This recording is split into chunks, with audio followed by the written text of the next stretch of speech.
ஒரு பக்கம் அதிமுக இருந்து அன்வர் ராஜா வெளியேறி திமுக இணையறாரு, மறுபக்கம் எடப்பாடி வந்து போற இடத்துல எல்லாம் வந்து சீமான் விஜய் எங்க கூட்டணிக்கு வரணும்னு பேசிட்டு இருக்காரு. இதே கடை விரிச்சு ஒரு 4 பேர் வரணும், 4 பேர் வரணும். கடை விரிச்சு வச்சுட்டு என்ன பண்ற, யார் பண்ணலாம் அங்க வாங்க சார் வாங்க சார். இன்னைக்கு துரைமுருகன் சொல்றார், எடப்பாடி பழனிசாமி கூவி அழைக்கிறாரு, அவ வியாபாரம் நடக்கலின்னு. துரைமுருகன் அவர்களே, உங்களுடைய கூட்டணியை முத பாருங்க. ஒவ்வொருவரும் ஒவ்வொரு பக்கம் இழுத்துக்கிட்டு இருக்கிறாங்க.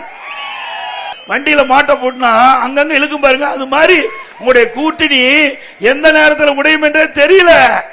ஒவ்வொருவரும் ஒரு கருத்தை சொல்லிட்டு இருக்கிறாங்க. பிளே ஸ்டோர் மற்றும் ஆப் ஸ்டோரில் இருந்து பாலிமர் செயலியை QR கோடு மூலம் பதிவிறக்கம் செய்யுங்கள். செய்திகளை உடனுக்குடன் பெறுங்கள்.